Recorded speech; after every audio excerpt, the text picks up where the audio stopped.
Lend me your ear. I got something you need to hear. Turn the volume up so it's loud and clear. A podcast where we talk about politics and culture unscripted, no limits. Like a 504 soldier, we're not pretenders, ain't no agendas. Our only plan is to keep it 100 and do it for the fam. Yeah. What up? What up? What up? What's going on? I'm 6 Mil, keeping it true. It's your boy KG. Welcome to episode 27 of For the Fam podcast. Carlton Fisk episode. I thought he was 72. Now, for the White Sox, he wore 27 at one point. Unless I'm high and I don't smoke. Okay, well, whatever. Man, so what's good, bro? What's been on your mind? Oh, nothing much, man. Just as we were talking about before we came on, just getting over this little bug I had, but everything's good. Cool. All right, man. So, what are we going to get into today? So today we want to talk about betting, specifically, FanDuel, DraftKings, the ability to have the gambling right in the palm of your hands. And in a sense, how it's detrimental or how it's beneficial, or we're going to get into all of that? I think everything. Everything? Unfortunately, and in my opinion, personally, not many pros to it. Just in my opinion. Have I done it? Absolutely. Do I have a DraftKings account? Absolutely. But if you really step back, like if you're not addicted to gambling and you really step back and look at it, there's not many pros to having all of this stuff in the palm of your hands, unless you're a politician and you want the money. All right. Well, I'm not going to be hypocritical either. I do not have the online betting accounts, but I have participated in office polls or pools, I guess I should say, when it comes to March Madness. I've filled out brackets and, I've done fantasy football leagues. I've done pick'em leagues. So I'm not going to lie and say that I'm immune to gambling, but you're right. With it being so accessible now, I think it is a huge issue. And I think the fact that it's targeting young men is one of the things that I'm sure we'll cover as we get into this conversation. Yep. All right. Well, go ahead, bro. So I'll just piggyback right off of what you just said. So one of the stats that I saw, and they just updated recently, among younger men age 18 to 34 from the polls, and I'm laughing because you just did a YouTube video. I did, which is why it was fresh on my mind also. About polls. So 90% that they polled. Now, I don't have a number. I don't have the exact number. But 90% of them believe they can actually make a living. Reliable money. Make a living gambling on DraftKings and FanDuel. 90%. While it's not impossible. No, but you gotta spend. Yeah, not only do you have to spend, but you have to take the term spend and utilize it in a different way. You have to spend an enormous amount of time doing research. Oh, which is one of the reasons why. Which is one of the reasons why I stopped doing fantasy football, because I find myself spending so much time doing research on player X and player Y and monitoring injury reports and all that. I'm just like, I am spending way too much time doing this, and I still may not win. Correct. So yeah, it's not impossible to make a living, but it's like winning the lottery, as they say. Well, how many times have we seen, they talk about how big bet Floyd Mayweather laid down. Yeah. Or Drake laid down. They don't tell you that Drake laid down a $1 million bet to win 2.5.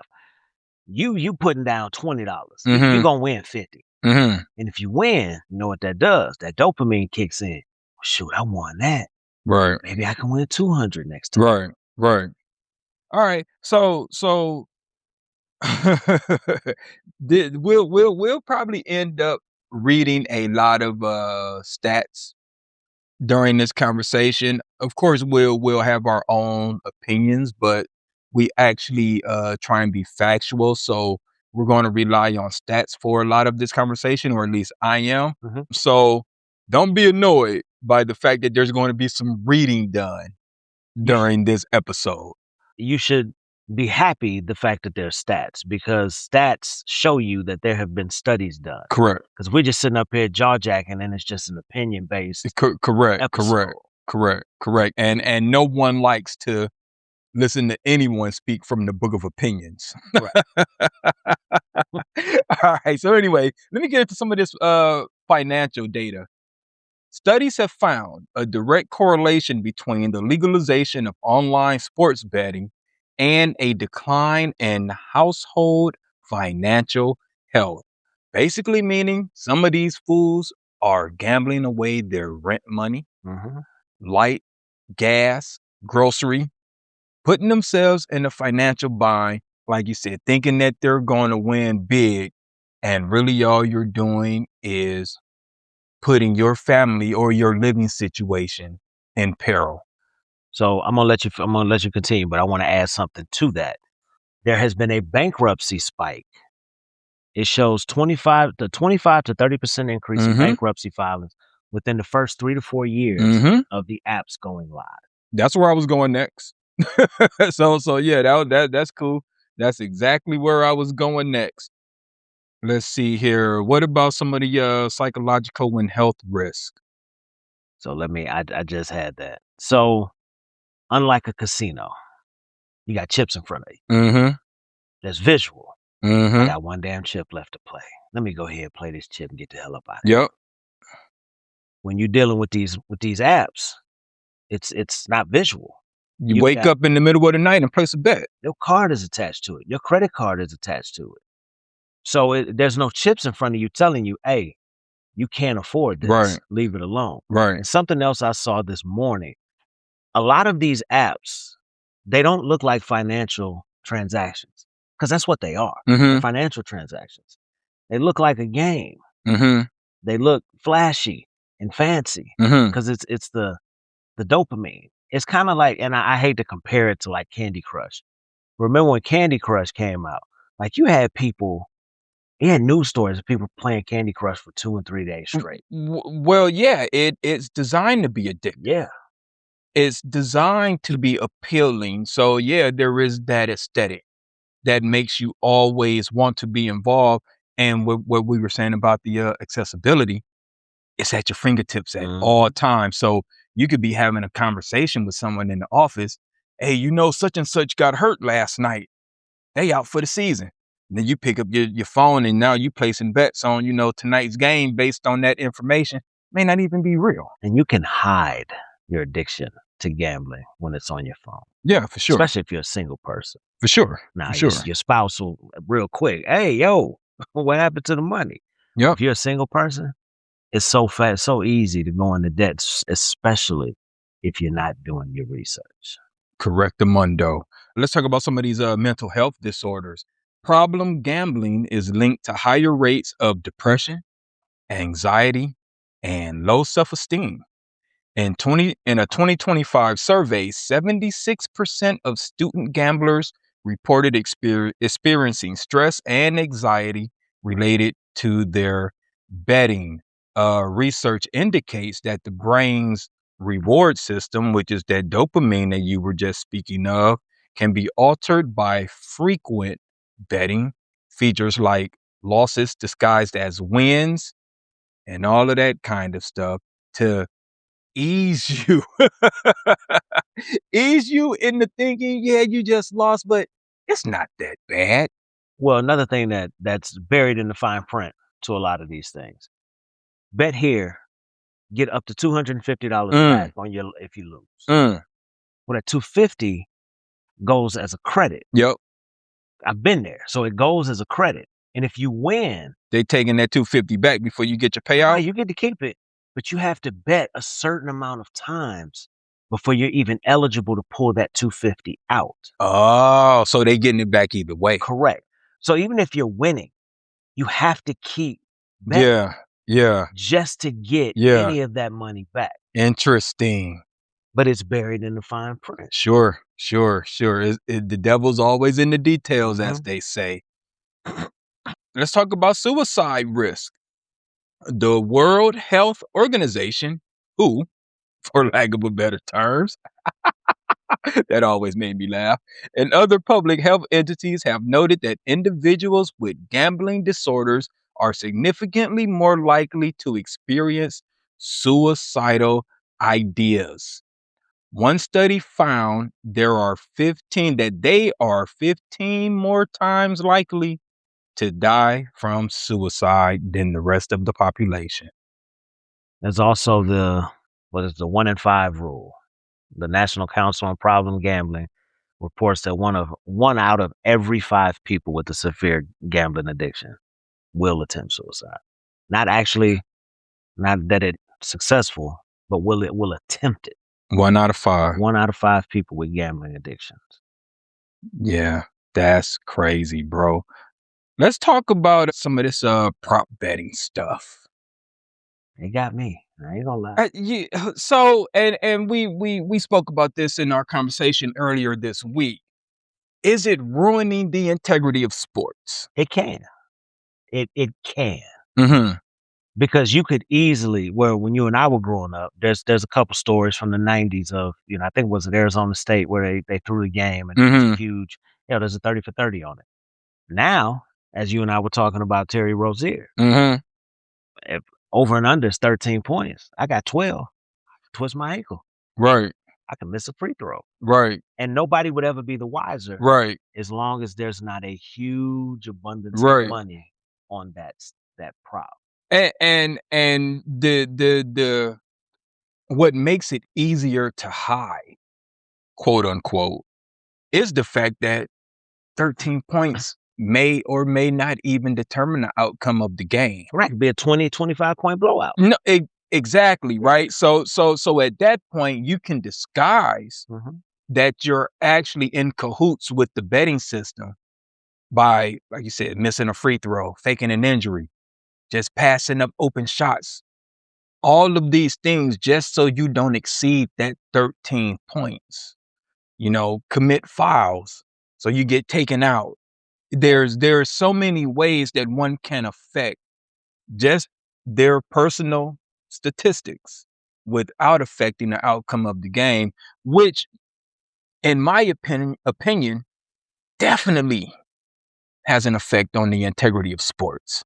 You and I have seen many a stupid foul in a game. Like, why did they commit that foul? Correct. Now it doesn't just go by the wayside like it used to. It makes one question everything, right? When we were young or coming up, not to say it did or didn't happen, but most of the time you just went out there and played hard. You played to win. But now, if I know me and my boys gonna come up, if I only make 5 shots tonight, I only scored 10 points. Me and my boys about to come up because I told them all bet on me to not score over 10 points. Which is why I think that the focus shifted to Terry Rozier that time. For sure. It was like $280,000 total was bet around the country. And people were like, so we got a $280,000 bet on Terry Rozier to be under whatever the over-under was. That doesn't make any, when the previous was like 3,000, 5,000. And now we got we got over $250,000. Right. It's and I mean, we're focusing on basketball, but this applies to all sports. It's easy to do in all sports, for lack of a better term. I mean, I think baseball, as far as someone they're batting, how easy it would be if the over is for you to go 2 for 4, how easy it would be to go 1 for 4 or 0 for 4. And we've seen some of the greatest players in the history of baseball have an 0 for 4 day. I mean, we see it all the time. Guys just look at a pitch right down the plate and you go, why didn't you swing at that? Yeah. But you can't question it because it happens so often that you're just like, well, he's just having an off day. He's having a bad day. And then you get in the batter's box and see 100-mile-an-hour fastball and you go, oh, right. That's why. Right. There's so many foul balls. That's why there's so many strikeouts. Well, that's a whole different podcast. Yeah. Without a doubt. So yeah, in my opinion, it is definitely ruining, or I should say could be ruining the integrity of sports. But let's move and talk about Kalshi. Okay, go ahead. Real quick, I want to double back to did you know that 80% of all people that call the gambling helpline are calling with suicidal thoughts? 80%. Wow. 80%. Yeah, that's legal, bro. Yeah. It's legal, which leads us right into the next entity we're going to talk about, which is Kalshi. Now, if I'm not mistaken, isn't Don Jr. associated with Kalshi? Isn't he on their board of directors or something to that So effect? one of them is on there. Yeah. So if you're not familiar with Kalshi, and they try and distinguish themselves from DraftKings, FanDuel, and the others, they try and distinguish themselves by marketing their organization as predictive marketing, not sports betting, even though they also participate in sports betting. And I think the majority of their bets are related to sports. But you can also bet on anything So on Kalshi. Here's what's crazy. It's listed as a financial market, not a sports book, which is why it's legal to vote on it in Texas and California. It wouldn't be legal, but they introduced it as a financial market. So now it's legal in certain states that don't allow sports betting. Right. So it's the intricacies of it behind the scenes is, and I notice this. People been manipulating words to get ahead forever, but it just seems so. Like I saw a YouTube video of a streamer watching a speech, and it was an over under how many times Donald Trump will say a certain word. That part, dude lost his mind because he won like $3,000. That part right there, that's exactly what I was about to get into. Is the fact that on Kalshi, you can vote on things such as how many times Donald Trump will say a word during the speech, or how long a State of the Union address will be, so on and so forth. With him, you can always bet the over. How easy would it be for Don Jr. though, or whichever one of them that's on the board, to say to his father, "Hey"? Exactly. And now you sort of have an insider trading type atmosphere, right? So now the books are cooked, as they say in betting terms. I mean, nowadays though, he'll probably forget what kind of speech he's doing. That's also a factor. You can't depend on him. But again, I believe someone placed a bet on like Caroline Levitt's address one day, like how long her address was going to be, her press briefing. So how easy is it to go, hey Caroline, keep this under 5 minutes? Who the hell wants to bet on that shit? I don't even want to watch it. Why the hell would I bet on it? But if you know you're about to come up though, yeah. No, I feel you. You're right. It's not worth watching because however long it is just full of lies and idiocracies. But yeah, if you know that you're about to come up, unscrupulous people do unscrupulous things. So yeah, that's the problem with Kalshi. And if I'm not mistaken, they are being sued or they have like some type of a case coming up with the Supreme Court. Betting on, man, I'm trying to think, and I know I read this. I'm sorry, y'all. I'm getting it right now.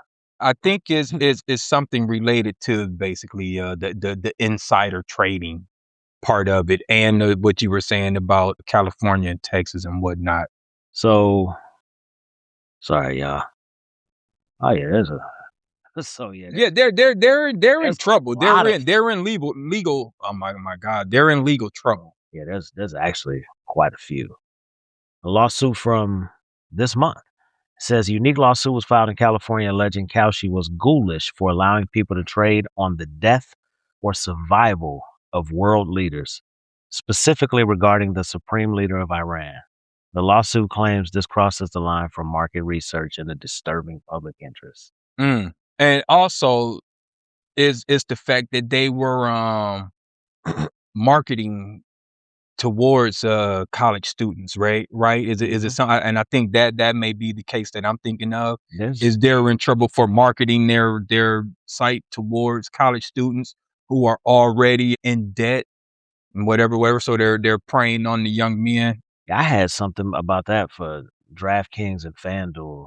Okay, and maybe I'm mixing them up.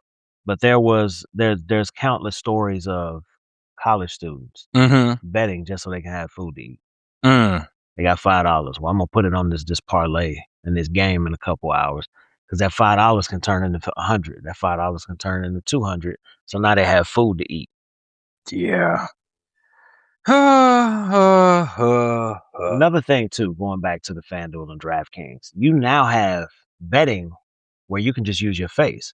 So your Face ID, like you unlock your phone and the one-touch betting, it eliminates the steps that people usually have before reality kicks in and they go, wait a minute, I probably shouldn't be doing this. But if I got Face ID, use your face to bet and it's done. Well, that's also one of the things that I think they're in trouble for is the lack of consumer protection, so to speak, right? Because it's unregulated, you can just bet and bet and bet and bet, and no one's gonna tell you, cool out. Yeah, you're doing too much right now. Take a step back. So I think that's one of the other things that's being regulated at this point, or they're at least trying to introduce legislation to regulate it. Arizona specifically, they filed that Kalshi is basically running an illegal betting ring because since it's listed as a financial market instead of sports betting, that it's illegal in the state of Arizona. So the attorney general actually brought that as a criminal case against Kalshi. Good. Get them all. Get them all. And I've always thought that it was a bad idea to do the online betting thing. And again, to each his own. Yeah. I'm not here to ridicule anyone, but just proceed with caution. So I'll use an example. You remember that, I think it was the bubble, when Bam Adebayo blocked Jason Tatum shot at the rim to win the series, win the game. Bro, I won $190 on that block. Oh, wow. On that block. Like, I lost my mind. $190. On one play. I lost all of it within 24 hours. Now, I only bet, I think it was like $20, 30. I had some boost, and which is what got me, was the boost. Yeah. And I won on that, lost all of it. Interesting. I was like, oh, yeah, I know basketball. I could do this, do Yeah. None of that stuff. Yeah. Lost it all. Yeah. I was mad as hell. That was my life. I could have paid my light bill. Right. And that part right there is the fact that people were taking money that is allocated for bills, groceries, etc., and betting it. And it's funny to bring up the movie Focus when he was talking about the Asian guy when he wins, but he bets low. He's not happy that he won. He's looking at it like, if I had bet an extra, my winnings would have doubled. And I think that's what the gambling addiction becomes, is you're not happy that you won 500. You're looking at it like, man, had I bet that extra 50, maybe I could have won 1,000. These high rollers, man, they'll win $600,000 and be mad at themselves because they couldn't win. I could have won $900,000. No, you just won $600,000. No, but I'm just saying in general. Oh, yeah, You know, when one starts to develop that mindset of not accepting the win as a win, but looking at the win as a loss because they didn't bet enough. Yeah. That, I think that's where it becomes dangerous.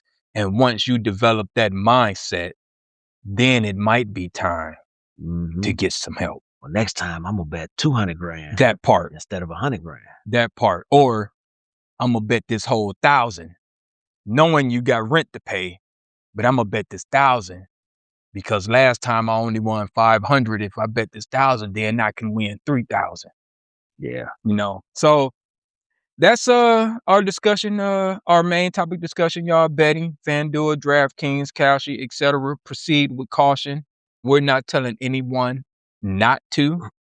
We're just saying be cautious. Be careful. Consider everything that could go wrong instead of focusing on everything that could go right. I think that's a healthy way of looking at it. You have to put the risk before the rewards. You may think that that's a loser's way of looking at it, but it'll keep you out of trouble. I'm just saying. But that's the point. It's like with the lottery. I drive by that sign on 465 East 20 times a week. And every time I look up at it, I say, man, wouldn't that be nice? Wouldn't it be nice? When the last time you bought a lottery ticket? 10 years? Probably the same. I'm going to tell you what stopped me. Quick story, y'all. And then we're going to move on to our current events. So it was one of those 1 billion jackpot joints. Me and like maybe 5 or 6 other guys from the office all put in like $5. This was before they raised the ticket price to $2. So it was $1 a ticket. We all put in like $5 and we had 30, 40 tickets, something like that. You know how much money we won, bro? Probably about $80. $1. $1 out of like 40 tickets. We won $1, bro. After that, I was like, yeah, I'm done. This is rigged. I'm good. That was the last time I played the lottery, bro. So yeah, you're right. I ride past those signs. You see the news headlines. Powerball is up to this amount. What's the other one? Mega Millions. Mega Millions, yeah. And you're just like, man, it'd be great. To even hit half would be great. But you know what's funny is then you walk into a gas station and you see the layout at the front counter. I often forget that they have a pick 5 or a daily 3 or something. And I look at that number like it's nothing. And it'll be like 90 grand. Right. And I'm acting like 90 grand won't change my life. No, facts. Like if you're going to play it like I'm trying to win 800 million, when all I need is that 90 grand. Facts. I ain't greedy. Facts. I mean, yeah, you can't quit your job, but it'll definitely change your life. Man, you definitely go into your job with a new attitude. Man. When Chappelle thought he got Oprah, when he had Oprah pregnant? Yeah. I quit. Yeah, facts. All right, y'all. We're going to leave that conversation there for now. We're going to move right into our current events. You got a current event you want to discuss, brother? I do. So I want to go away from politics. I want to go back. I'm going to go home. Okay. Not Hammond, but Lake Station. So I'm not sure if you saw the story. So on March 22nd, a kid named Rodrigo Montes, 18 years old. He was a senior at River Forest in Lake Station. So he and one of his buddies, using air quotes because I don't know the full story, they left the party. Somebody found his buddy's truck upside down in Deep River. He survived and went home, bro. Went home. Didn't call it in? Went home. Somebody stumbled across the truck, found it. He claims he has no idea where Rico is. No clue. He's at Rico's parents' house 4:00 that morning, because I think this happened at like 12, 1 o'clock, or maybe the night before or something like that. He don't know what happened to him. He don't know where he is. Just not saying anything. Well, they found his body yesterday in the river, not far from where the truck was. But the reason I bring this up, because I saw it a lot in my kids, and I know you and I have briefly talked about this over the years. Find you friends that are reliable and are your friends. Don't just jump in the truck or car or run into any and everybody's house thinking that they have your best interests at heart. Now, the man who's sitting to my left, I know that if at any given moment, well, one, I know he's not going to drive like a fool if I'm in the car with him. But if any given moment I know that I need him, I know I can call on him, and it's guaranteed. I'm gonna be there. He's gonna be there. It ain't no question. Where you at? I'm on my way. But this breaks my heart because this kid was 18, by all accounts, was headed to greatness in life. And I guess they said, like, some of the people, when they mentioned who the kid was, like, nobody, well, they knew who he was, but he wasn't like as close as friends as it was being made out to be in the press. So there was no foul play or anything. It was just an accident. My guess is speeding, lost control, Flipped the truck. Scared, panicked, survived, took off. Wow. Yeah, so, that's crazy. So people you and I grew up with. You know what I mean? Some of those folks live in Lake Station, Gary. Yeah. Whatnot. They have been posting articles and posting about it and whatnot. I didn't say nothing because I don't comment on stuff like that publicly. But in my mind, I immediately said when I saw the article, that kid's in that water somewhere. But they were looking for him. Like they had they were all over Lake Station searching for him. And in my mind, to myself, I'm thinking, he in that water. 18. He in that water. Still a baby. And then, like I said, you see all the things he was involved in, grades, sports, good kid, level head on his shoulders, was going places in life. And now he's gone because somebody what eventually will probably come out that he was speeding and lost control of the truck. God rest his soul. Yeah, that's horrible. Yeah, absolutely horrible. One, this is why it's important to wear seatbelts. Man. Don't be too cool for the seatbelt. I can't drive without a seatbelt now. I'm so used to it. I'm just, don't be too cool for the seatbelt. They do save lives. Yes, when it first came out, we were all like, why? But it does save lives. It is important to wear seatbelts. I got 3 seatbelt tickets when I first moved here in a 40-day span. Since that day, I've been wearing seatbelts. Yeah, I hear you. Were you finished with that, bro? Yeah. All right. So for my current event, I want to talk about something really current, actually taking place right now as we record this podcast. And this is the No Kings rallies that are happening across the United States, maybe even across the globe. I'm not 100% sure. Tokyo, for sure. Okay. All right. And while it's great, right? Participation is great. Turnout is great. Huge crowds. Is it enough? What does it accomplish? I'm not saying that to be negative.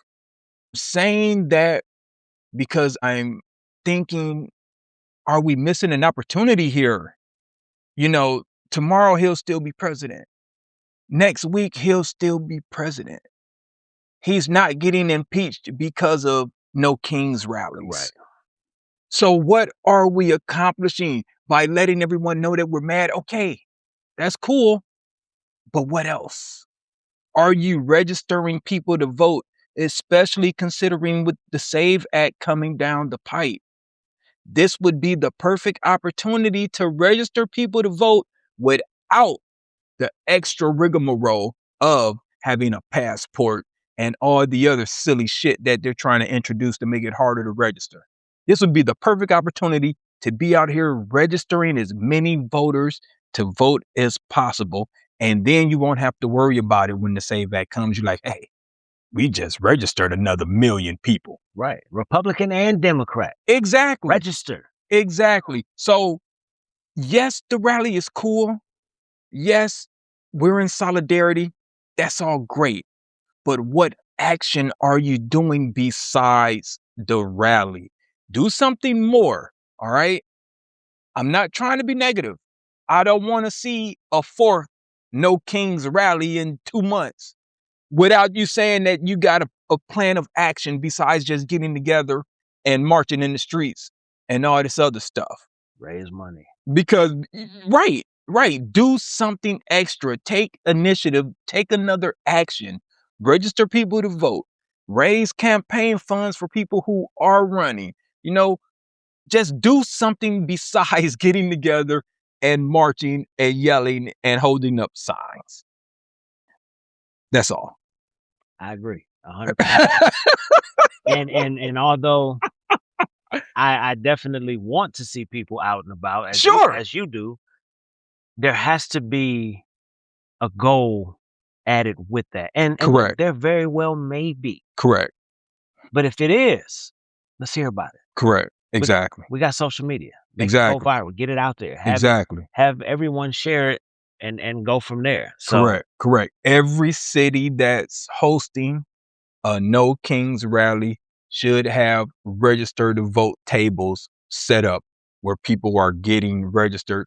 Even if you just need to, hey, my address changed since the last time I voted. Let me just make sure Oh, okay, yeah, you're still good. You know what I'm saying? Oh, my zip code changed. Where do I need? Okay, yeah, you need to go to this precinct to vote. Just something, some type of action that's actually going to have an effect on future elections, not just against Trump, but future elections, period, regardless of who the candidates are. Correct. Yeah. So that's my current event. And we're going to march right into our rant about a random topic. I'm going to get in some trouble. Oh my God, I've been debating with myself all week. Should I talk about this? And you know what? Screw it. I'm just going to get in some trouble right now. I know it. I know I'm going to get pushed back, but I got to say what's on my heart. So there's a new series on Apple TV called Independent Women, starring Kerry Washington, Elizabeth Moss, Kate Mara, and a few others. This isn't a rant about that series. This is a rant about Kerry Washington. I love Kerry Washington. I think she's a great actress. I really do. But you know what I am sick of? Kerry Washington and the white love interest. Every series that she appears on, she has a white love interest. I'm kind of tired of it. Scandal, white love interest. The joint she had with Delroy Lindo, I'm sorry I forget the title, but you know, he was her father that just got out of jail. Her ex-husband, white. Last King of Scotland. White. This new show, Independent Women, Joel Kinnaman is the white love interest. And I'm just like, what's up with that? Like, and you're married to an African man. I don't get it, bro. I didn't watch the what was the other one with Reese Witherspoon and I know what you're talking about. Yeah, I didn't watch that one. So I don't know if she had a white love interest on that. But there's a trend here, right? There's Tiana Taylor. What's the movie that just won Best Picture? One Battle After Another. I was about to say this, that, and the third. I know that wasn't it, but I was going to play. Oh man, One Battle After Another. She don't have one white love interest. She has two white love interests in this movie. To go back to our Burn Hollywood Burn episode, y'all should go check that out. It's a good episode. There's a trend here. This is one of my gripes with Hollywood. You have a young, black, attractive woman. You can't wait to match her up with the white man so they can be the love interest, regardless of the white man. Age difference, whatever, etc. You're getting paired up with the white man. It'll help your career. They did it to Halle Berry. They did it to Angela Bassett. They do it to Kerry Washington. They're doing it to Tiana Taylor. When will it stop? There's subliminal messaging taking place here. Man, you just racist. No. There is subliminal messaging taking place here that dates all the way back to slavery. You often bring it up about how they sexualize the black woman, and they always make it seem like it's the black woman who can't resist the white man. Mm-hmm. But rarely, and I mean rarely, do you see your young white starlets get paired up with black romantic leads. That's very rare. And when it does happen, it's always outrage. What are you doing to your career? What are you doing? You're going to lose your fan base. This is the issue that I have with this. This is my issue with Kerry Washington. Please stop. I'm just saying, please stop pairing her up with the white man on every freaking show that she's on. And 9 times out of 10, She's the side piece, which makes it even worse in my opinion. I didn't even think about that. Scandal, she was the side piece. On this new show, she's the side piece. Knock it off. I'm just saying for real. Knock it off. And she's not a new actress. She's been correct. She has pull. Correct. I agree. So yeah, she has the ability to reject some of these roles, in my opinion. So yeah, I'm over it. I'm over it. That's my right, bro. Go ahead. You got some? Yes.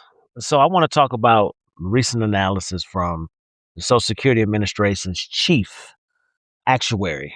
So it indicates that the 2025 tax and spending law, that OBB, well, that OBBB bullshit, has created a projected $169 billion gap in Social Security trust funds over the next 10 years.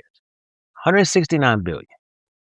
The law is popular for, at least in right-wing circles, for repealing the windfall elimination provision. But giving long overdue raises to millions of retired teachers and as first responders, it didn't include a way to pay for those extra costs. This mismatch, combined with new tax deductions for tips and overtime that reduce payroll tax revenue, has moved the projected insolvency date of the trust fund forward to late 2032. So what that means is, unless Congress acts within the next 6 years to find a new revenue source, we could see an automatic across-the-board benefit cut of 23% for all retirees. Well, isn't that their plan, though? I mean, hasn't that been their dream for the last 30 years, to get rid of Social Security? Correct. So the reason I chose this as a rant, and most of the stuff I just read came from a specific article. Social Security, for you and I growing up, we were always told it's basically like a savings account. Where the fuck is that money? That's our money. Where is it? And I'm not, and this isn't a bash to Republicans. Hey, Clinton, where is it? Yeah. George Bush, where is it? That's our money. Obama, yeah. Where is it? Yeah. Now, Trump is making it worse. Correct. Clearly and statistically, he's making it worse. But the fact that we even argue about Social Security is the strangest political argument that we have in this country, in my opinion. That money's supposed to be sitting somewhere. But y'all been gambling. It's not just that we argue about Social Security. It's the fact that we argue about social programs in general. That's the crazy part. So that's Snowfall in New York City. I don't remember the exact dollar amount, but it was a lot. That man called out the city. I think it was like $30 an hour, $20 an hour. The city sidewalks now, somebody in New York might be listening. I know it didn't clear every sidewalk in the city, but the main Manhattan, the main streets and sidewalks were clear. He got pushback on it. That's that's a job, paying for a job to be done. He recently did the same thing for potholes. Apparently they filled 8,000 potholes in one day in New York City. Well, you just mentioned socialist programs. We wouldn't need socialist programs if people were actually paid an adequate wage. Yeah, and you took care of your elderly. Correct. As you are supposed to. Correct. Because they took care of you. Correct. When they were in their early years. Correct. You fight against an increase in minimum wage, saying that it will actually cost people jobs. No data to support that, by the way. But you argue against raising minimum wage. You argue for tax on tips, which most waiters and waitresses don't make enough tips that they have to file taxes anyway on it, right? So your tax on tips isn't really for service people. It's really for people who get left gobs of money. That's what the no tax on tips is really about. People who inherit money so they won't have to pay taxes on it. It's not about the service industry. You don't make enough from tips. You know what I'm saying? So I want to talk about that too, minimum wage, real quick. The MIT living wage calculator. This was updated in February of this year. The federal minimum wage should be $21 an hour across the board. Flat out, no ifs, ands, or buts about it, based on increase in wages. Based on inflation. Cost of living and inflation. Yeah, absolutely. So in places like California, New York, and Massachusetts, it should be $30 plus. Bro, it's at what, 750? 25, ain't it? 725, bro. Some states have actually increased it to like 15, which is still a joke. Yeah, but that's few and far between.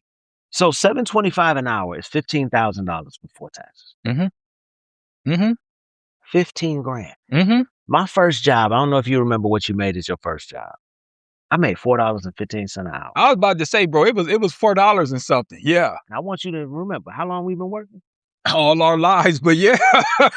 34 years? Yeah. We've been working? Yeah, for sure. Minimum wage was, I think, it was $4.15. $4.15 or either $4.25. Yeah, one of those. One of those. It's gone up $3.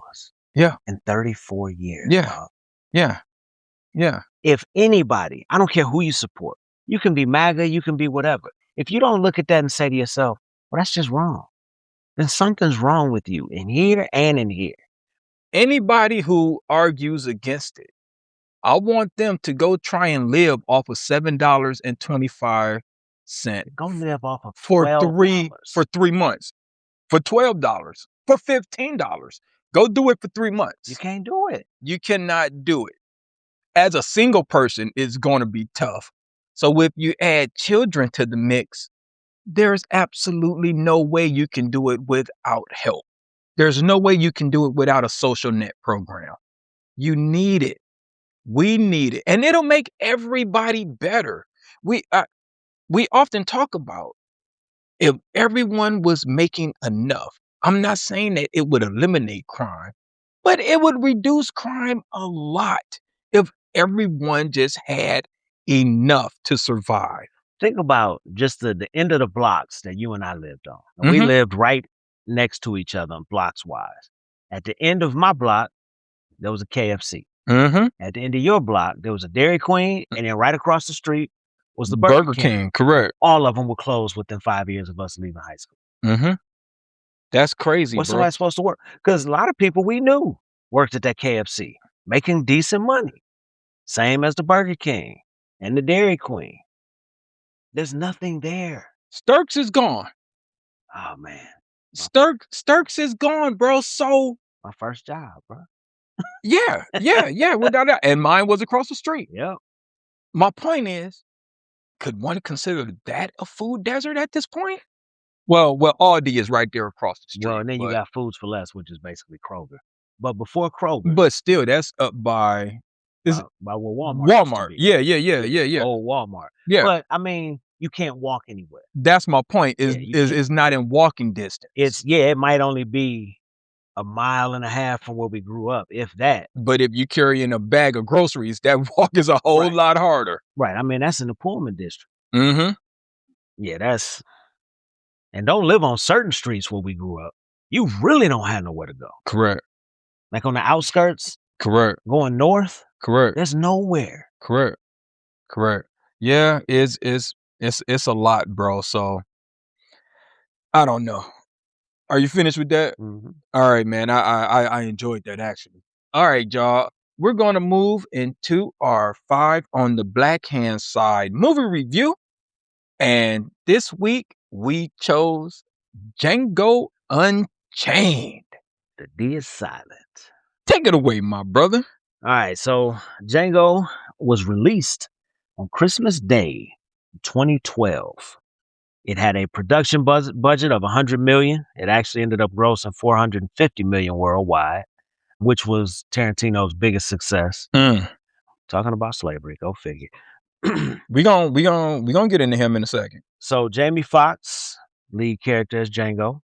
Christoph Waltz, who's become one of my favorite actors, actually won Best Supporting Actor for his role as Dr. King Schultz. Leonardo DiCaprio as Calvin Candy.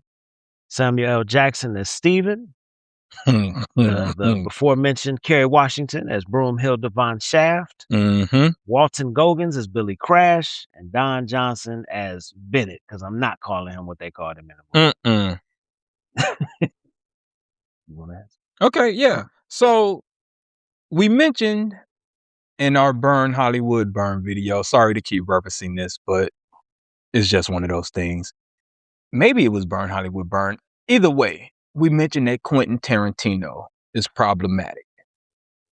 While we enjoy Quentin Tarantino movies, the issue with Quentin Tarantino is his pervasive use of the word nigger in his movies. ER people.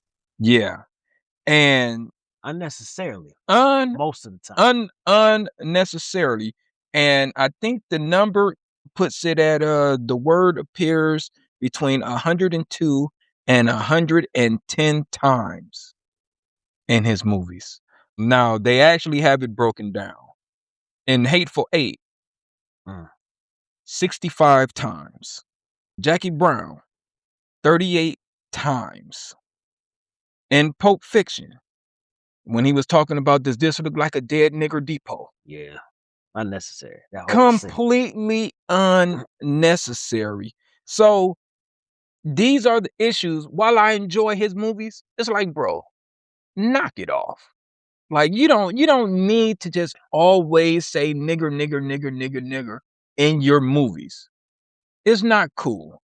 And you're not that cool. All right. You don't have a black card where you think, I'm cool and I can just say, no, bro, you don't. All right. If Eminem don't say it, then none of y'all should say it, because he's about the only one who can get that card. And he's like, I refuse to do it. So I don't want to hear none of y'all say it. I don't care if you're writing for black characters or not. It's just unnecessary. But anyway, to get back to Django Unchained, you want to talk about some plot points, or you want to get me to so let me do it or whatever. So the setup of the movie, it was filmed in 1858, where it starts. So which is 2 years before the Civil War. It opens with Django, of course, being marched across Texas in the chain gang, where Dr. King Schultz appears. So he's for those who don't know, he's a German dentist turned bounty hunter. So he frees Django because he needs him to identify his next bounties, which are the Brittle brothers. Yes, sir. So in exchange for his help, Schultz promises Django his complete freedom, a horse, and $75, which I didn't do the math, but in 1858, significant amount of money. $75 is a significant amount of bread. So they take down the Brittle brothers. Schultz realized that Django is basically a natural marksman, offers him a partnership. So they spend the winter hunting bounties, collecting rewards, so on and so forth. And then that's when Django reveals his ultimate goal is to get his wife Broomhill back from Candyland. Correct. Yeah, so this movie is while it has some historical context to it, is often silly at times. So it's a blend of a traumatic slavery story, a traumatic love story, but mixed in with some humorous moments. I mean like really humorous moments, and also some touching moments as well.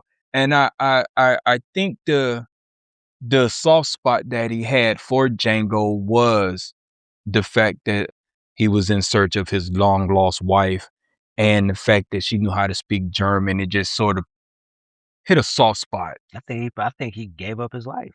Yeah. To make sure that he's gonna be all right. Yeah. It hit a soft spot. So yeah, they form a bond, they form an unlikely friendship, and they go on an adventure, and they never say like how many years it actually takes. But they just move across the country hunting down white people. And it's funny because Django didn't want to shoot that one guy in front of his son. Yeah. And Dr. Schultz like, hey, quit pussyfooting around. You told me you wanted to kill white people. so kill him. But then Dr. Schultz got mad at him when he was being rude to the black slaves when they were marching to Candyland. And, he had to tell him, hey, hold on. You're the same dude who told me to kill this man in front of his son, but now you get a queasy stomach when I'm being mean to these slaves. He like, come on, man. If we're going to do this, then we need to do it all the way. Like we can't. So it was those type of moments where I can appreciate the writing of someone like Quentin Tarantino. The conflict between Calvin Candy and Django and their sort of like battle of wits on the way to Candyland. I can appreciate all of those moments. It's just the pervasive use of nigger. It's just like, you don't have to do it so much, man. Like, come on, man. Yeah, the writing in a lot of his movies, like with this one, Steven comes off as this, shucking and jiving, blah, blah, blah. And then you see him and Calvin Candy sitting there drinking wine. Different guy. And he is the mastermind of this plantation. Basically running the plantation. Yeah, you just a face. Yeah. I used to serve your father. Yeah. Now you here, I'm gonna serve you. Yeah. But here's what I think. Yeah. Should happen. Yeah. I mean, hell, other than them two sitting in that room drinking wine, one of my favorite reveals of Steven was when the cane. The cane. When he dropped the cane, it just turned around like, I count 6 bullets. Didn't just drop the cane. Start walking normal. And the speech pattern changed. Yep. All of that. Everything. Yeah. Yeah. Oh, you thought I was just some dumb code switching. Exactly. To survive as long as he did. Exactly. You thought I was just some old pickaninny. Like, nah, I'm actually intelligent just like you. Which is why Django didn't show him no mercy, because he like, oh, bro, you've been faking the funk the whole time? Treating these people like this? Yeah, like you definitely about to get it.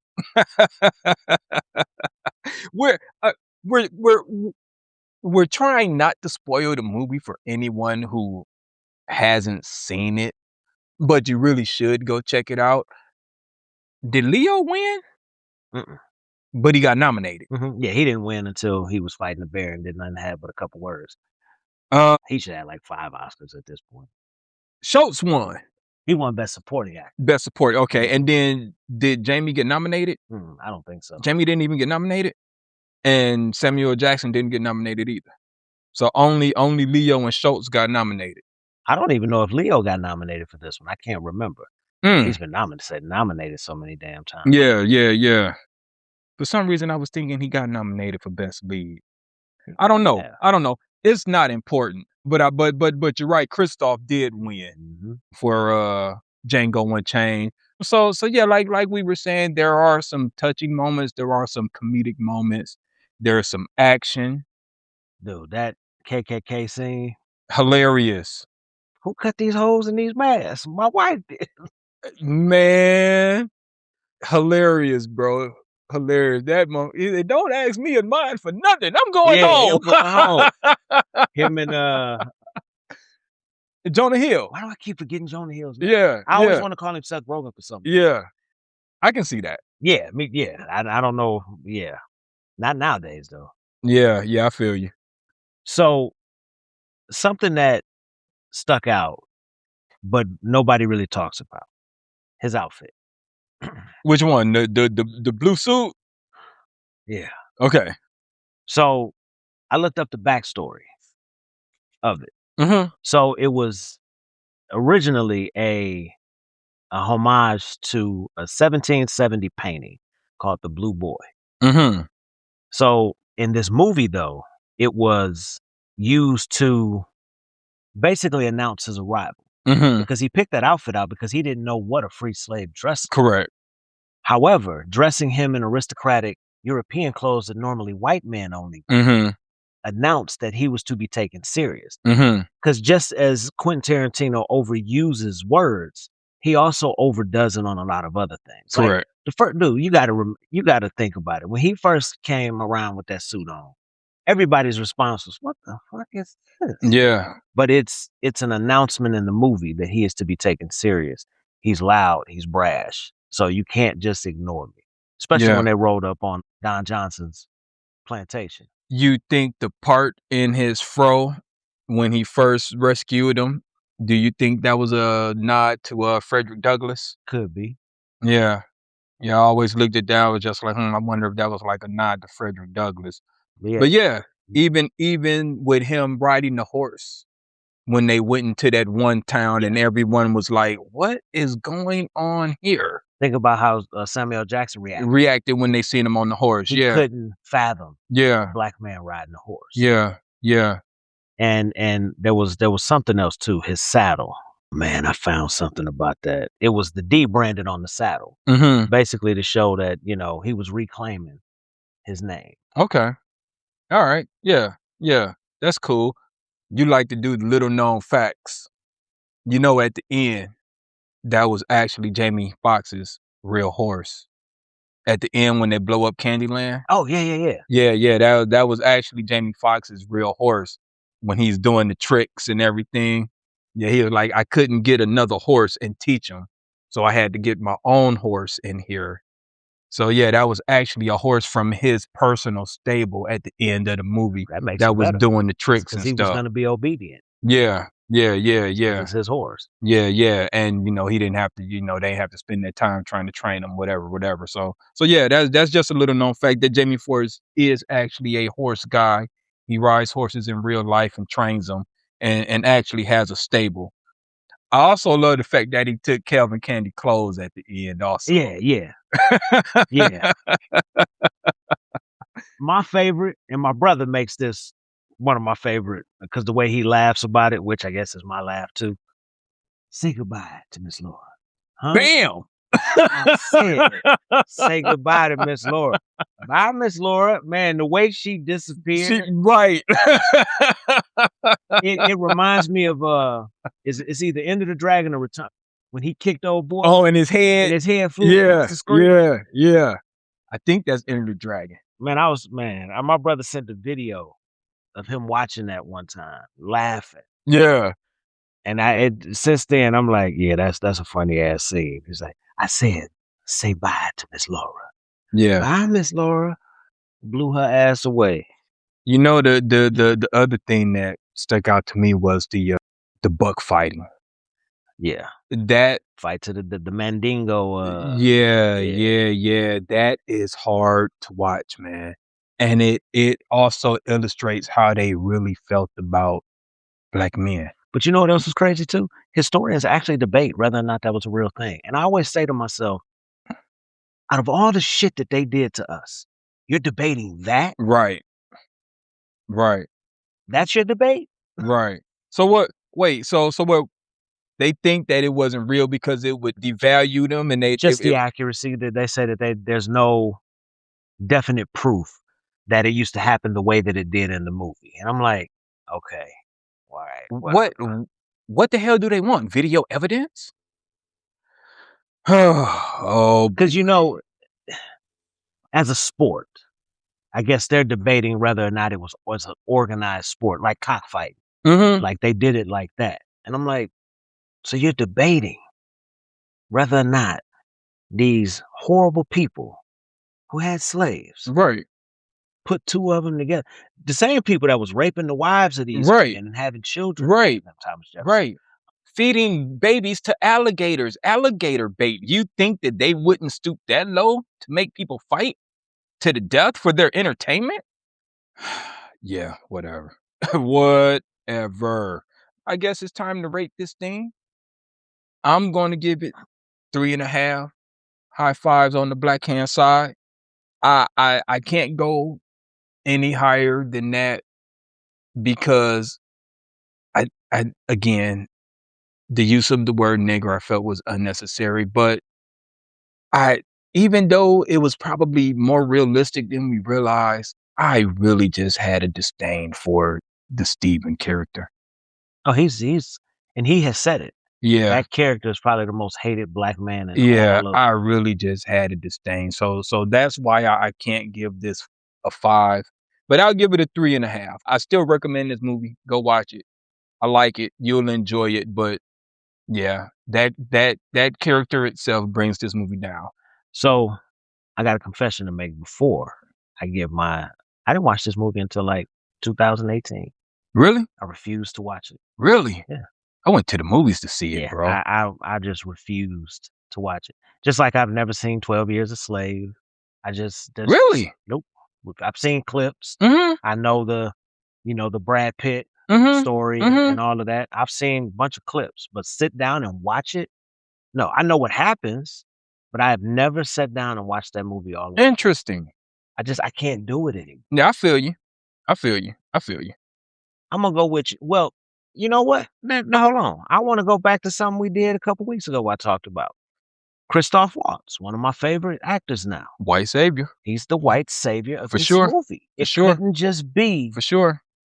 Now Django got his. Correct. He came out as standing tall with his wife. Correct. And blowing Candyland up. Correct. I understand that, but he couldn't have done it without Christoph Waltz. Correct. He couldn't have done it. Correct. Wasn't smart enough. Yeah. Yeah, no, I feel you. But definitely. Definitely the white savior complex. And he was the one who actually got the Oscar. Out of all the great performances in the movie, he was the one who got the Oscar also. There were some funny and great performances. Mm-hmm. I think I'm going to rock with you on that one. 3.5. Definitely can't go 4 or higher. I feel that. All right, y'all. That's our 5 on the Black Hand Side movie review. And now we're going to roll right into our closing monologue. My brother, the floor is yours. All right. So I'm going to do something different today. I'm going to do something sort of a reading rainbow. Oh, wow. I haven't heard that in a very long time. Type of book. This book is not a book.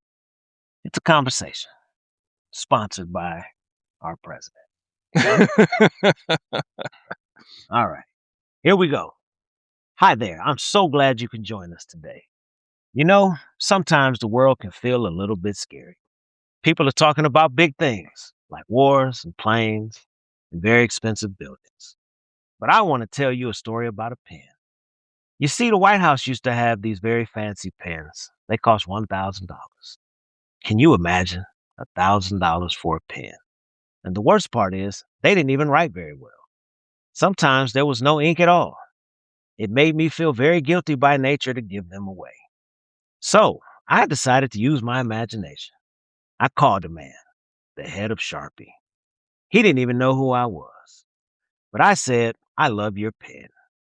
But it needs to look nicer for when I sign the big $1 trillion contracts.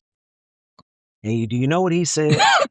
He said, I'll paint it black. And I can even put the White House on it in gold, almost real gold. He wanted to give them to me for nothing. But I said, no, let me pay you $5. Now, for $5, I have a pen that is hot as a pistol. It's a business story. And it just goes to show, when you look closely, you can find magic in even the simplest marker. But you don't have to take my word for it. So, ladies and gentlemen, the words I just read to you were brought to you by, as I said before, President Donald Trump during a fucking cabinet meeting on March 26, 2026.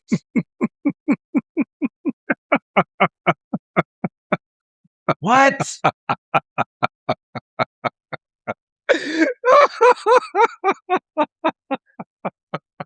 The video is worse. Like, I had never felt so much sympathy for Pete Hegseth and Marco Rubio in my life. They looked like they wanted to say, dude, shut up. These were his words, verbatim, word for word. $5. I'm going to give you $5, but you make me an all-black Sharpie, which exists, by the way. I think it's one in the damn truck. $5. You want me to chime in on this? Please. We still got a few minutes. Please chime in. Because usually your closing monologue is the close. So I'm going to be brief. Jake Tapper, you claim that them hiding Biden's cognitive decline is one of the biggest scandals in history. brother, if you ain't writing this book, you're basically a hypocrite. If you don't see the cognitive decline in this guy, you just don't want to see it at this point. I'm going to leave it at that.